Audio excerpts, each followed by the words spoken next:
ทักคนผิดนะตอนแรกครับเอ้าบ่เจอทักไปถือเพิ่นทักคนผิดจางว่าแท้หน้าเพิ่นคือกันกับอีกผู้นึงนะอยู่ทางปากเซ่นั่นแหละก็เลยทักไปบ่แม่นนะเพิ่นนะจางว่าแท้บาดนี้แล้วบ้านทางนี้ก็บ่มีเนาะแล้วบ้านเราก็เลยบอกว่า ให้ปะให้ปะให้หาผู้ใหม่บอกทั้งหลานน่ะแม่นบอกเมียเจ้าหั่นบอกแม่นให้ปะเจ้านี้แม่นแล้วเพิ่นบ่ปะบัดบ่ปะก็เราก็เลยว่าให้เมื่ออยู่นํกันนี้ว่าไปน่าเว้าหั่นน่ะแม่นบ่ว่าแล้วว่าให้ไปให้เมื่ออยู่บ้านข่อยพุ่น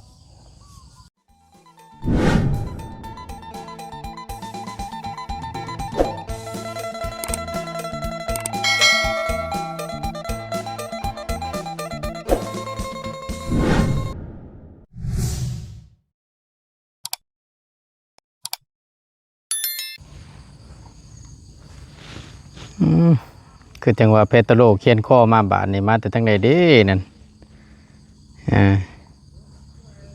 โพเห็นมาแต่อาบน้ำอยู่เบิ่งนี่มาแต่ใช่ไอ้มาแต่ทางใดอาบน้ำบ่โอ้ยเนาะมาเฮานี่ก่อนจังหน่อยพอดีแล้วพี่น้องไอ้ทั้งบ่ตูนย่างมาอัพคลิปอยู่นี่ก็พอดีทางอ้ายเราก็มาเอาใช้เอาหิวมาน้ำกัวหิวมาโลด หิวมาน้ำโลดพอดีเป็นทั้งผัวของเกเปียนเนาะก็ได้พบเจอกันเราก็ได้ครั้งแรกทั้งบ่ตูนก็ได้เนาะที่ได้เห็นทางง่ายเราน้ำยังไงน้ำกินบ่หรือว่าน้ำใส่น้ำกินบ่ใช่มีกับทางเดียวนี่บ่มีสองไม่คาดมันหักไม่คาดหักเลยก็เลยได้หิวเอาโอ้ยเนาะสบายดีเด้อเด้อสบายดีตัดกับไก่ตัดใหม่นะมาแต่อาบน้ำฉันบอกเล็กหน่อยคือเลิกเวียกบ่ได้ไปเวียกบ่มนี่หรือว่าได้ไปอยู่เลิกแล้วก็เครื่องมันเอาเอาพอดีแล้วพี่น้องไอ้ทั้งบ่ตูนได้โอกาสเฮาซื้อบ่ตูนเด้อตั้งง่ายซื้อว่าจังใดซื้อไทยซื้อไอ้ไทยประมาณจักปีอายุ30ปลายนี่แหละ30ปลายโอเคพี่น้องเอ้ยมานั่งก่อนได้เดี๋ยวพอดีตั้งบ่ตูนก็สิได้โอลมถามทั้งง่ายแล้วก่อนเนาะคมไปเป็นมานี่แหละเป็นแบบไรมาจังได้คือจังว่าได้มาอยู่พี่เนาะถามทั้งง่ายเลยอีกครั้งหนึ่งก่อนเนาะเอากับพอดีเนาะมาแต่อาบน้ำว่าสันมาแต่ตักน้ำเป็นน้ำช่างนี่บ่อยน้ำช่างอันนี้เขาขุดเอาได้นี่เนาะมันก็ขุ่นแน่นั่นแหละมันขุ่นแน่น้อยนึงท่านได้สะมันผมโบชะมันได้เลยสะมือมันเสาหมดแล้วเอานั่งเจอก็ได้เพื่อนั่นเพราะยังได้ปวดแขนนั่นนะปวดแข้งไงเนาะยับมาใกล้ๆเขานี่ก็ได้ยับมาพี่เดี๋ยวมันบ่เห็นมุมกล้องเขาเอามาเอานิบไม้ไหนเอานิบที่ไหนเนาะนิบบีบนี่ก็ได้โอเคนิบจะข้อเสือแหละโอเคเนาะอาบน้ำหากันแล้ววันที่กันแล้วเอากะพอดีพี่น้องทั้งบ่ตูนก็ถือโอกาสเนาะเอาคนอื่นก็กราบสบายดีและสวัสดีกันอีกครั้งหนึ่งเด้อพี่น้องเด้อมาพบมาเจอกันในคลิปนี้ทั้งบ่ตูนสิถามทั้งง่ายแล้วก่อนเนาะความเป็นไปเป็นมานี่แหละว่าเป็นจังใดมาจังใดแต่ก่อนนะพี่น้องเลยเนาะก่อนจะได้มาพบฮักหรือว่ามาอยู่น้ำลูกน้ำเมียคือจังซี่แหละคือเห็นนี่แหละพี่น้องเนาะ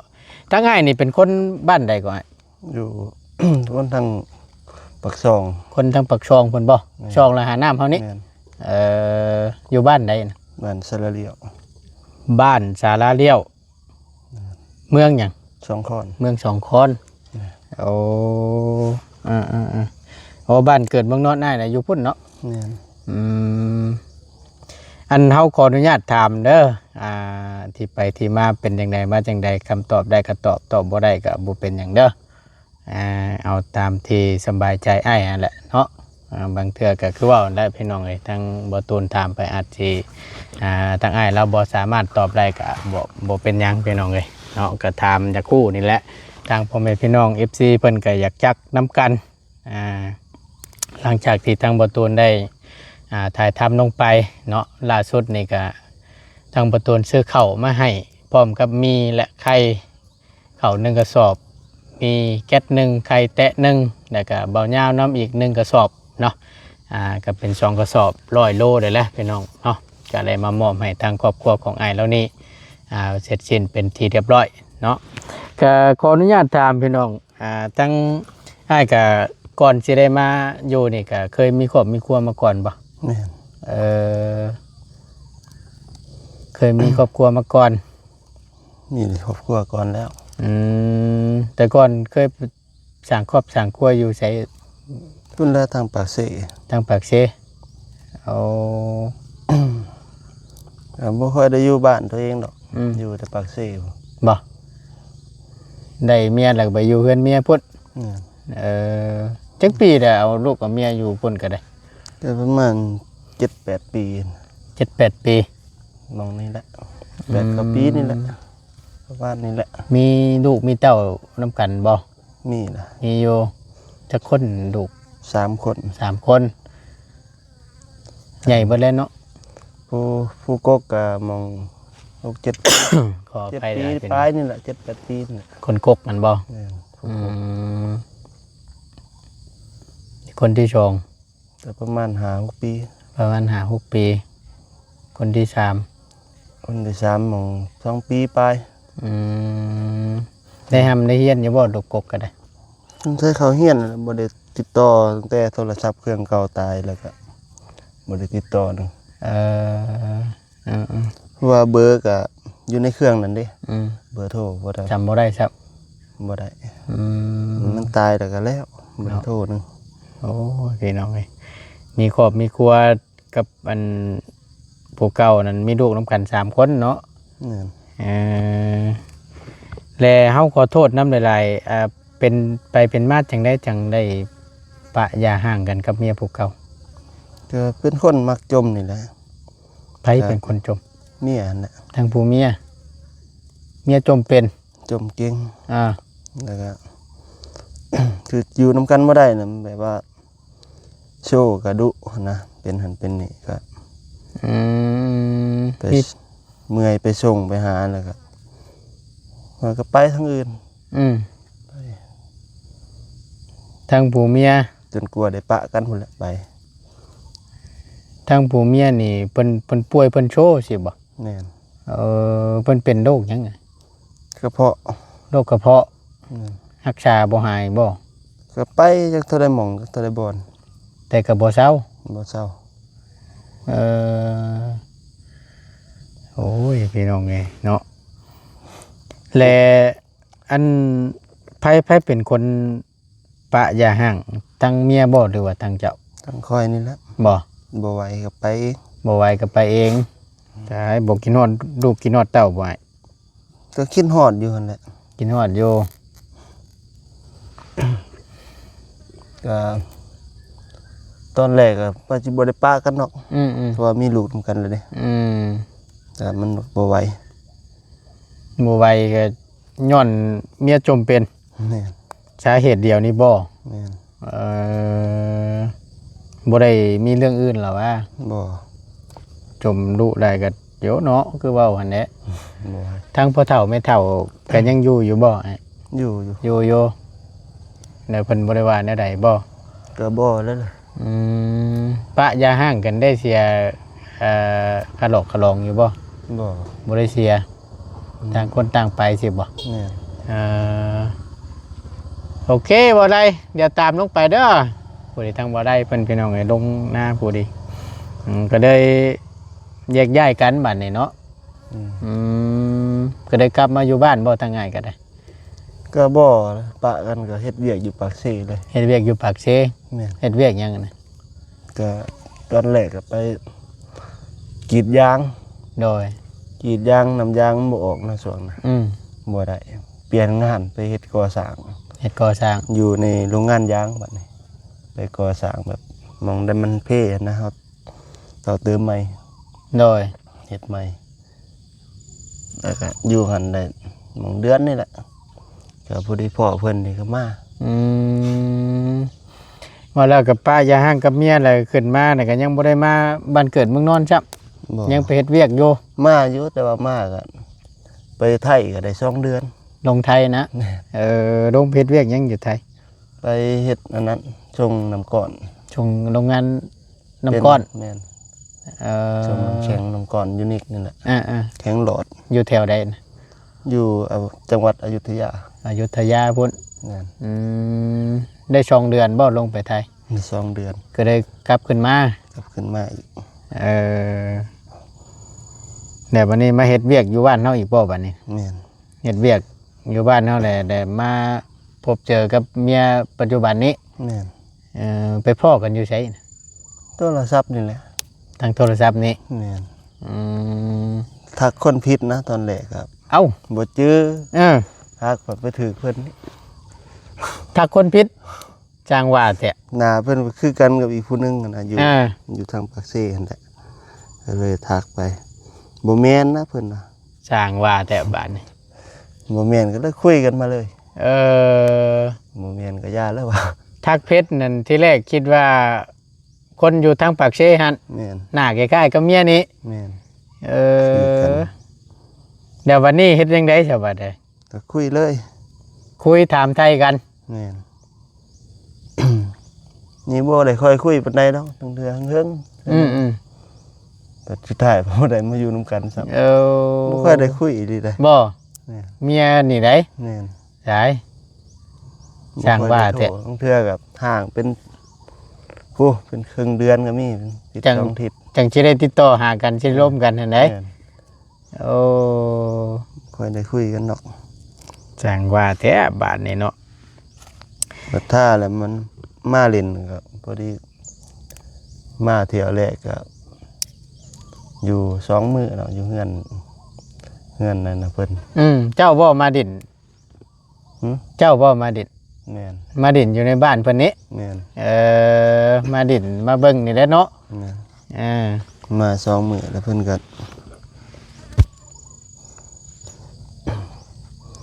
็มักเลยหั่นนะ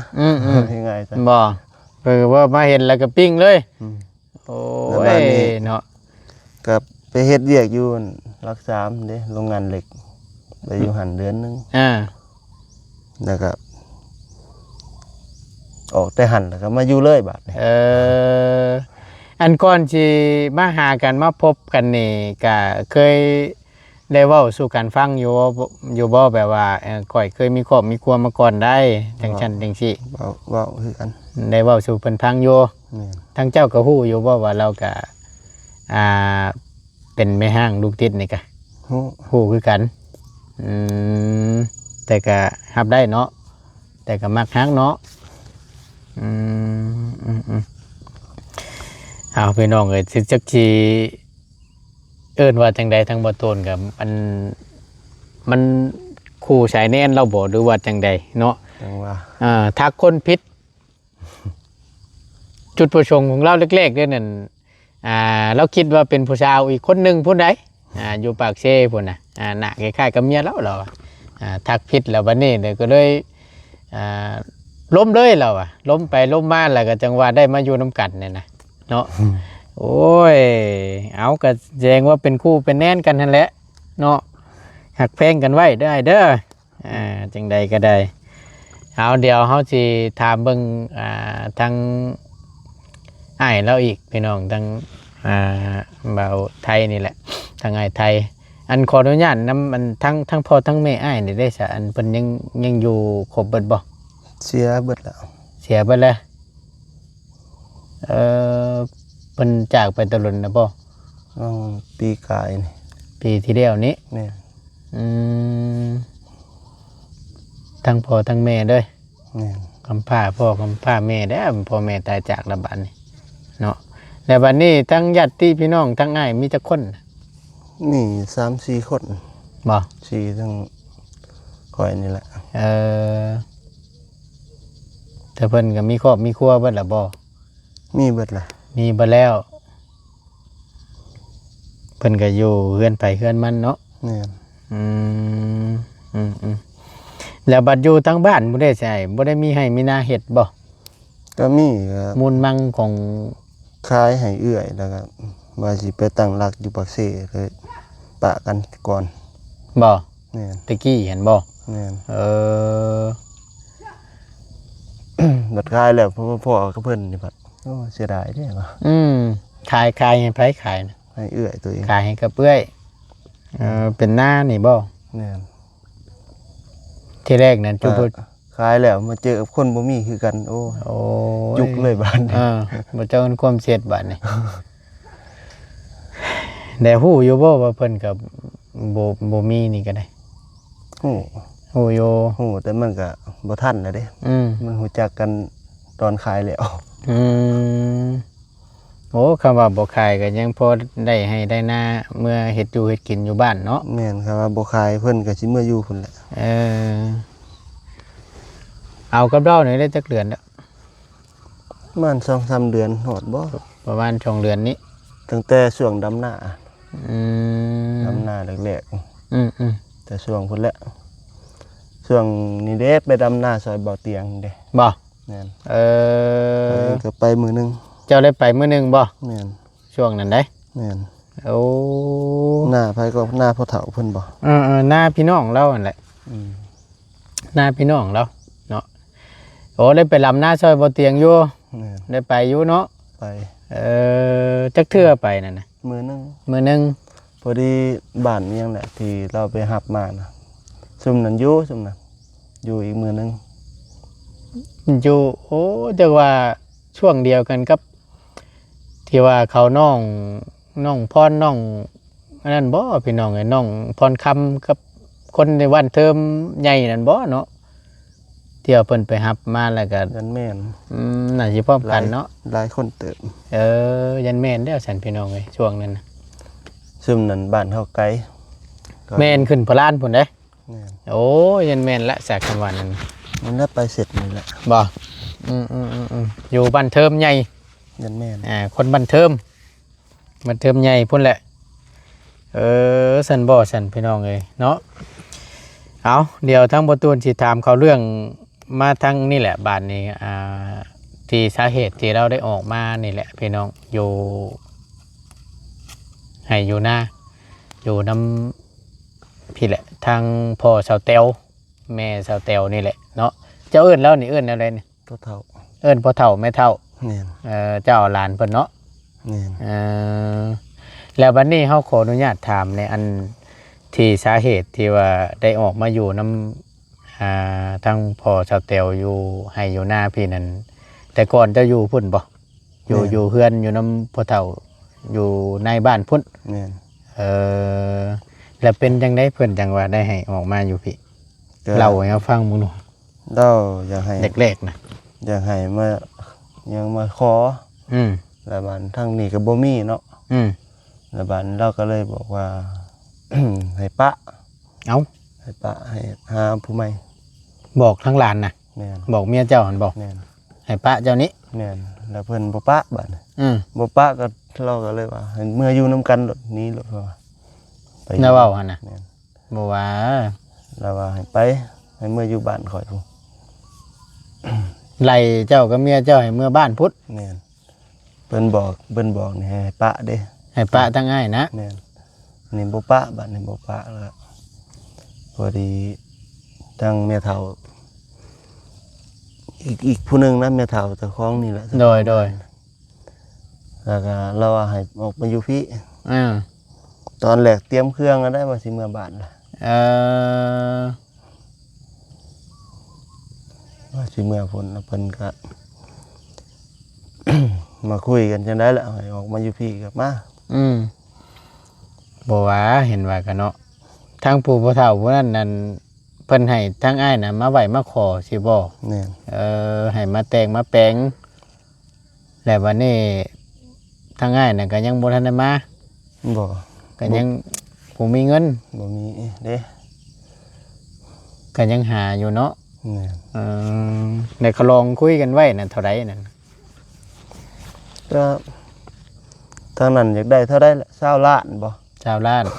20 ล้านตั้งนาบ่าวเพิ่นอีกคนหนึง อืม เพิ่นจะว่าตั้งไว้20 ล้าน โดย แต่ว่าเพิ่นนี่เพิ่นก็บ่เอาดอกเพิ่นน่ะ โดย มี ทาง แต่ ผู้เมียนะ แม่นมีแต่ มาแต่งมาแปลงอิหยังนั่นแหละ เฮ็ดเสียฮีดเสียคองเฮ็ด แม่น แต่งแปลงให้มันถูกต้องฮีดคองประเพณีเฮาเนี่ยเนาะ แม่น อืม ก็บ่หลายดอกประมาณ มอง4-5 ล้านนี่บ่ ประมาณ4-5ล้านนี้ แม่น เออ ก็สิมองนี่แหละ แต่ทางอ้ายน่ะบ่มี บ่มี อืมแต่ทางผู้เป็นผู้เฒ่านั่นก็เลยสั่งให้หลานนี่ปะเจ้าหลานบ่ปะแล้วก็เลยเพิ่นก็เลยไล่ออกมวยอยู่เฮือนหัน แม่น สิไปทางใดก็ไปสิบ่ แม่น โอ้ยเนาะพี่น้องเอ้ยเอากันได้อยู่2 เดือนให้มาแต่งมาแปลงมาไหวมาคอแต่ถ้าง่ายแล้วนี่ผัดบ่มีเราก็ได้เนาะเฮ็ดจังไดพอเข้าใจอยู่พี่น้องให้เวลาเนี่ยก็บ่ได้บ่ได้ล้มกับเราเนี่ยบ่ บ่ล่มก็เราเปลี่ยนใหม่แต่ละมื้อครับ แต่ละมื้อนะ แม่นเราเปลี่ยนเลย เปลี่ยนไปเรื่อย แม่นจังนั้นเราก็ว่าจังซั่นจังนั้นเราก็ว่าจังซี่อีกจับจุดบ่ได้แล้วนะ สร้างว่าแต่ เราเปลี่ยนเลยก็เลยโอ้ย เมื่อยย้อนนะ เราเปลี่ยนไปเรื่อยๆเลย โอ้ จังนั้นเรามีนโยบายนั่นนั่นนี่เราก็เปลี่ยนมาอีก ที่นำเสนอมาให้อะนะ แม่น มันโดดเว้าแบบบ่เป็นหลัก แม่น เป็นแดงเนาะเว้าไปเรื่อย แม่นเปลี่ยนเรื่อยๆบัดนี้ก็เมื่อยย้อนคือกัน ๆ จังนั้นก็ว่าจังซั่นนั่นนี่อีกโอ้ยกะว่าชีวิตแล้วแหละเราว่าบัดนี้คิดว่าแล้วก็เปลี่ยนใหม่อีก อืมคือสมมติว่าล้มกันเนี่ยนี่เว่าตกลงกันนู่นนี่นั่น ก็คิดว่าสิตามคำเว่าและตื่นมาแล้วก็เว้าไม่สิบ่ แม่น เปลี่ยนไปเรื่อยๆสิโอ้ยเนาะมันก็เมื่อยน้ำคือกันแหละคำว่าเฮากะผู้เป็นเฮาเป็นเคยเนาะเว้าบ่มีสัจจะนี่ก็โยบ่ว่าไปแล้วอันนี้ก็ได้เอาแน่เอานอนบ่ได้นะพังเว้านี่เนาะ บ่ เออ จนเพิ่นนี่ออกมาอยู่พี่เพิ่นว่ามีแห้งเด้บัดนี้ ไผเป็นคนเว้านะ นี่แหละ ผู้เมียนั่นบ่ แม่น เออออกมาอยู่พี่แต่สำบายใจมีเฮงบ่ได้ยินทางนั่นจม แม่น บทที่แล้วตัวนี้เนาะเราก็ด้วยความหักความมักผู้ทั้งเป็นเมียทั้งเอ่ยเปลี่ยนเราก็ได้พี่น้องก็รู้ตนทั้งผัวนี่แหละก็เข้าใจโยว่าให้มาไหวมาคอกันเนาะทั้งผู้เป็นผู้เฒ่าก็ได้แต่พัดทั้งนี้ก็หาก็เอาจักหาเงินหาคำใส่มาแต่งมาแปลงก็ได้พี่น้องเอากันได้อยู่2 เดือนไปปลายๆแล้วว่ะอย่างน้อยก็ให้เวลาเราเนี่ยก็ยังดีเห็นนะเดือนนั่นเดือนนี้ปีนั่นปีนี้ก็จังว่ากันหน่อย คั เนาะ นว่าสิไปหาเงินอยู่ไทยแล้วเพิ่นบ่ให้ไปอีก ห่าน บ่ให้ไปนำ หมวยเมียนี่ลงไปนำ แม่นไปผู้เดียว ให้ทั้งอ้ายไปผู้เดียว เป็นบ่อยู่นํกันเลย ไปผู้เดียว มันสิเมนแนวหน่อยเนาะมันก็ต้องลงน้ำกันนั่นแหละหาเงินหาคำสิไปแยกกันอยู่มันกับปานบ่ว่าแล้วเนาะบ่เอาจะดีกว่าลอกเฮาเนาะ ก็ว่าจังซั่นนั่นแหละ ก็ว่าหาเงินหาคำก็ยังแยกกันอยู่ก็ลงไปน้ำกันนี่แหละหาน้ำกันนี่แหละแต่ทางผู้เฒ่าน่ะมวยลงติมวยหลานเพิ่นลงน้ำเจ้า บ่ให้ลง เออ ขนาดสิไปนำบ้านนี่ก็ยังไปบ่ได้นะ เอาสั่งว่า ก็ แต่ บ่ให้ไป บ่ อืม มวยเมียน่ะไปน้ำเจ้าน่ะนะ แม่น มันเป็นหยังอ่ะนะ ก็ตอนแรกบ่จักมันว่าคือกัน ตอนแรกก็ชวนเพิ่นว่าให้ จนว่าโทรจนหัวหน้าเก่าที่ว่าเฮ็ดเวียกอยู่โรงงานยางพารานะ เราโทรมาว่าให้ลงไปเร็วๆแล้วว่ะ ให้ลงเพจเวียกนำ แม่นแล้วก็เลยว่าถาก่อนถามตอนแรกคุยกันเด้ว่าเพิ่นนี่สิไปนำ โดย ถามเมียก่อนว่าเมียสิลงไปนำ อ่า เร็วๆเด้อแล้วว่ะพอดีมื้อหน้าถามว่าน้าบ่าวบ่ให้ไปเพิ่นน่ะโอ้เพิ่นก็เลยบ่ลงสำปากเซนะ เลยขึ้นมาเฮ็ดเวียกอยู่นี่หลัก3นี่ บอกว่าสิไปหาเงินหาคำลูกหลานไปหาเงินหาคำกันยังสิมวยลูกหลานลงไปใส่กับมวยไปสิหาเงินใช้ฉันมาไหวมาขอ จนหัวหน้าก็บ่ได้โทรเลยนะ ได้ก็แล้วเลยบ่ได้ไปซ้ำงานน่ะนะ บ่ เออ ได้มาเฮ็ดอันมื้อละแสน มาเฮ็ดอยู่โรงงานเหล็กบักหนักๆนึง โรงงานเด็กอยู่รัก35นี้ แม่น ไปไหนมื้อละแสน ไล่เบิ่งมื้อละแสนของน่ะเดือนหนึง3ล้านเด้ เขาน้ำกินอยู่น้ำเฮาบ่ น้ำเขา น้ำเขาห้องก็ได้เสียให้เพิ่นบ่ค่าน้ำค่าไฟ พักอยู่หั่นเลย เน็ตอยู่ได้หันได้จักเดือนบัด เดือนเดียว ในเดือนเดียว ก็ได้ออกมานี้ แม่น มาอยู่น้ำ มันหนัก บ่ แบบว่าเฮาลงเวียกก็6:00 น แต่เช้าอะดิ แต่เช้า เลิกได้สิ เลิกก็6:00 นคือกัน 6:00 นแรง แม่น 6:00 นเช้าจนฮอด6:00 นแรงพุ่นนะพี่น้อง แม่น เออ บ่ไหวนำตัวนั้นน่ะเฮาบ่มีเวลา แต่เช้าอะดิเนาะ แม่นครับแต่ว่าเลิกเวียกก็เฮาบ่มีเวลาที่ซักเครื่องนะ บ่ว่าเห็นว่าก็ได้ บ่มีเวลาคันมือได้ซักก็คือดึกโลด ทั้งแนวกินข้าวก็เฮาเลิกกินข้าว 7:00 นแม่นบ่ กินข้าวแล้วกลับมาอาบน้ำ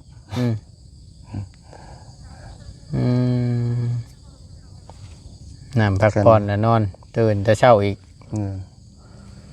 ตื่นแต่เช้าแต่ตะเว้นบ่ทันขึ้นแล้วไปแล้ว โอ้ยเนาะพี่น้องเอ้ยก็เลยณตอนนี้เนี่ยก็เลยได้เวียกได้งานเฮ็ดอยู่ในโรงงานปูนนี่บ่ แม่น รับจ้างอยู่นี่เพิ่นได้เพิ่นให้มื้อเท่าใดซั่นบัด ในมื้อแล้วบางมื้อก็สิบ่ฮอดแสน บ่ ยังหลุดกว่าหันอีก แต่ก็จำเป็นก็เฮ็ดเนาะ แต่มันก็ค่ายงานบ่หนักปานใด บ่ปานใดบ่ แม่น เฮ็ดเกี่ยวกับปูนบ่ แม่น อืม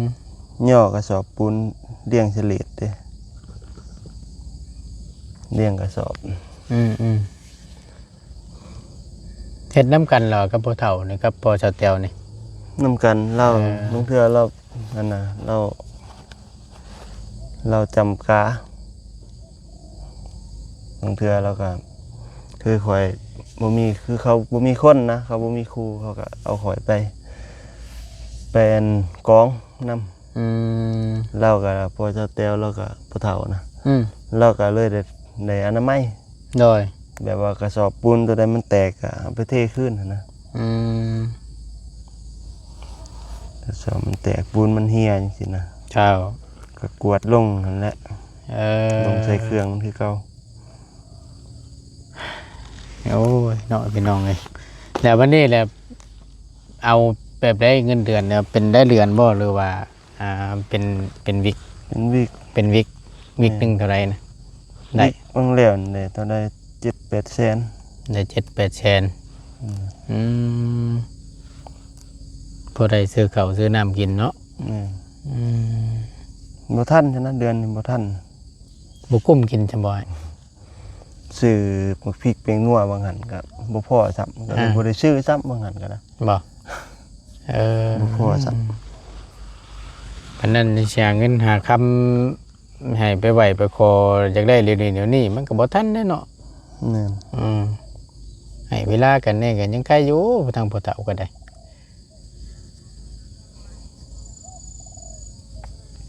ทุกข์ใจเลยหน่อยเนาะเป็นอันนี่เนาะ จะ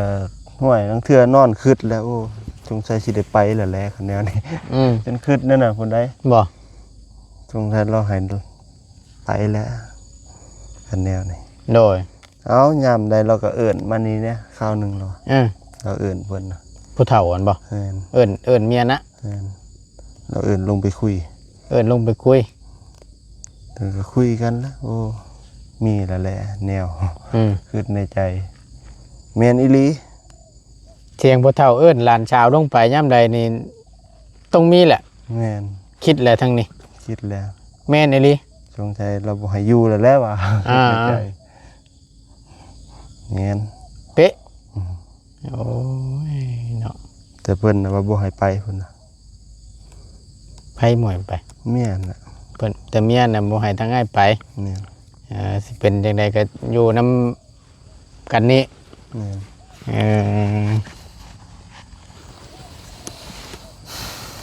ชุดจะสุชุดจะซนเราก็ได้เนาะเฮ็ดจังได๋ซะโดยความฮักความมักพี่น้องไง คันว่าเพิ่นว่าให้ไปก็ห่วยลงปักซี่คือเก่าพุ่นแหละ หม่องเก่าที่อ้ายเฮ็ดนั่นบ่ แม่น เออ คันว่าอยู่บ้านก็บ่ได้อยู่แล้วแหละ แต่อยู่ในบ้านนี่นะ แม่น แม่นบ่ได้อยู่แล้ว แม่น มันบ่มีหม่องอยู่น้อยเนาะ แม่น เพิ่นบ่ให้อยู่นำแหละเนาะ อยู่ได้อยู่ดอกแต่ว่ามันก็จักสิเฮ็ดหยังจักสิหาหยัง อืม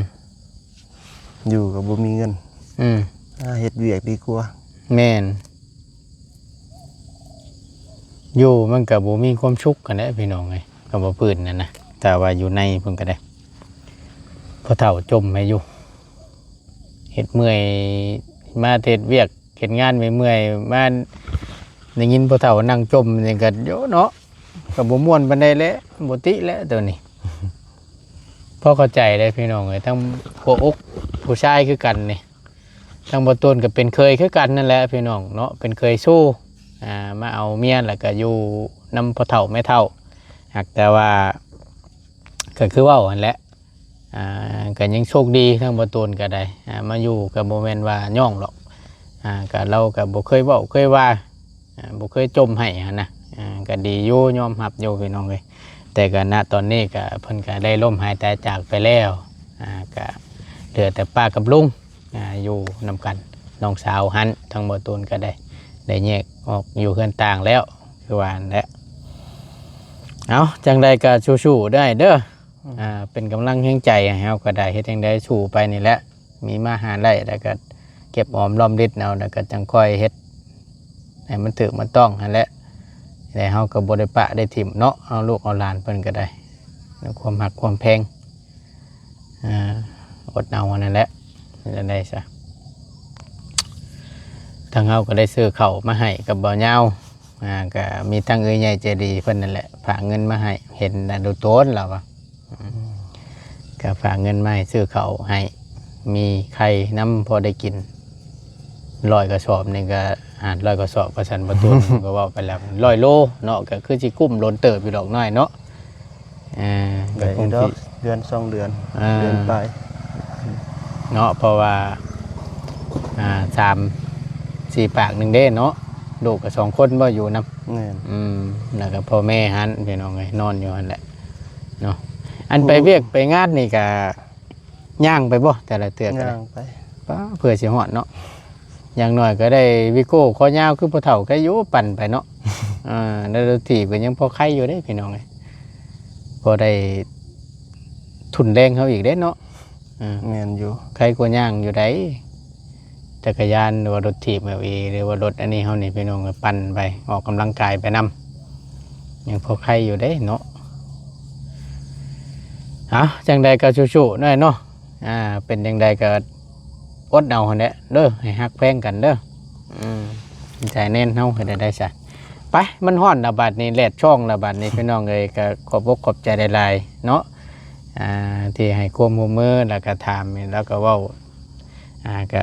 คือการเบิดได้พี่น้องเอ้ยตามที่ทั้งบ่ตูนถามทั้งพ่อเจ้าจ้อยนี่ก็เว้าก็ทางเสียงเดียวกันเว้าแบบเดียวกันเลยเนาะเกี่ยวกับนี่แหละเงินคือรองนี่แหละบ่ได้ใจเราก็มวยอยู่เราก็ได้ถ้าหากว่าพ่อเฒ่าผู้นี้มวยอยู่ก็แม่นเบิดแล้วเนาะจักสิไปทางใดเนาะเอาพี่น้องเอ้ยเอาเนาะไปมาเอาขอไม้นี่มันห่อนได้โอ้ยเองเด้อเนาะแดดนอนลงมาระบาดนี่ไปจังใดก็ขอบใจหลายๆได้เด้ออยู่ดีมีแฮงเนาะ ไปเอาน้ำเมื่อกินบาทนี่โอ้ยพี่น้องเอ้ย ขาจังบัด นี่เขาบอกอยู่ขาจังเบิดนั่นแหละเนาะไปเอาน้ำไม่คันกับบุมี่ การหัก ไม่คันฮักแหละ งอนเสาบางเหลี่ยวนี่ก็บ่สิไปเอาบ่สิไปตัดเอาก็ โอ้ ทางเบิ่งเสาสิมานี่แหละ จังคอยไปหาเนาะโอเคหาบเอาเราก็ได้อันหิวเอาโอ้โดยไปพี่น้องเอ้ยทั้งหมดตัวขอลำลาและขอจบคลิปลงไว้เพียงสำนี้ก่อนนะพี่น้องเนาะขอบคุณหลายๆเด้อพี่น้องเด้อเนาะที่เข้ามาเป็นกำลังแห่งใจ และติดตามรับชมคลิปโดยโปรแกรมโฆษณาสิ่งที่สำคัญเนาะฟังเลยก็เป็นตะลุโตนเนาะอยู่พี่น้องเอ้ยโอ้ยพอเข้าใจอยู่พี่น้องเอ้ยมันเป็นแนวนี้เนาะจังได้ก็สู้ๆพี่น้องเอ้ยเอาขอบคุณหลายๆอยู่ดีมีแรงสบายดีเด้อพี่น้องเด้อ